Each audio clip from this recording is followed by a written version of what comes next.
Welcome friends, welcome to Niranjan home kitchen. நாம் இன்றைக்கி ஒரு சிக்கன் குழம்பு ஒரு சிம்பிளாக டேஸ்ட்டாக எப்படி செய்கிறதுன்னு பார்க்கலாம். அதுக்கு சிக்கன் எடுத்து நல்லா க்ளீன் பண்ணிவிட்டேன், 4-5 தடவை கழுவி எடுத்து வச்சுருக்கேன்.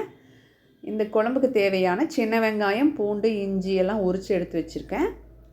மிளகு, சீரகம், கிராம்பு இதோட அளவுகள்லாம் இங்கே கொடுத்துருக்கேன், அதை பார்த்து செக் பண்ணிக்கோங்க. தேங்காய் வந்து ஒரு அரை முடி தேங்காவை கட் பண்ணி எடுத்து வச்சுருக்கேன். ஒரு கடாயில் எண்ணெய் விட்டுட்டு, நல்லெண்ணெய் தான் விட்டுருக்கேன்.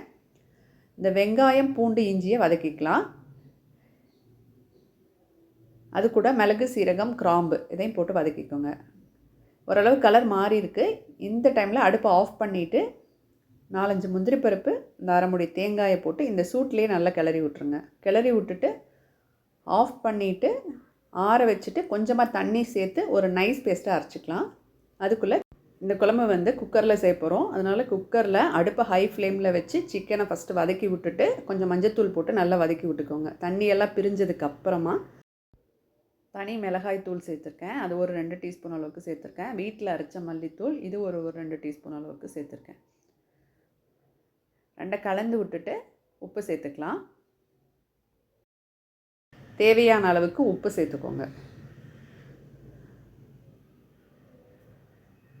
உப்பு சேர்த்து நல்லா கலந்து விட்டதுக்கப்புறமா கரம் மசாலா சேர்த்துட்டு கொஞ்சமாக கழனி தண்ணி ஊற்றிட்டு, இது அரிசி களைஞ்ச தண்ணி இல்லைன்னா நார்மல் வாட்டர் கூட சேர்த்துக்கலாம். இப்போ அரைச்சி வச்சுருக்கிற மசாலா பேஸ்ட்டு சேர்த்துக்கோங்க.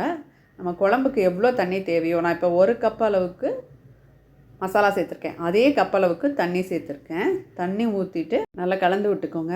உப்பு காரம் அப்புறம் வெந்ததுக்கப்புறமா செக் பண்ணிக்கலாம். இது கூட புதினா, மல்லித்தலை, கருவேப்பிலை எல்லாம் சேர்த்து ஒரு மூடி போட்டு ஒரு 3 விசில் வச்சுட்டு அடுப்பை ஆஃப் பண்ணிடுங்க. நல்லா குழம்பு நல்லா கொதித்து நல்லா எண்ணெய் பிரிஞ்சு வந்துருச்சு பாருங்கள். இது சாதத்தோட, இட்லி, தோசை, சப்பாத்திக்கு எல்லாத்துக்குமே ரொம்ப சூப்பராக இருக்கும். ரொம்ப சிம்பிளான ரெசிபி, செஞ்சு பாருங்கள். தேங்க்யூ ஃபார் வாட்சிங்.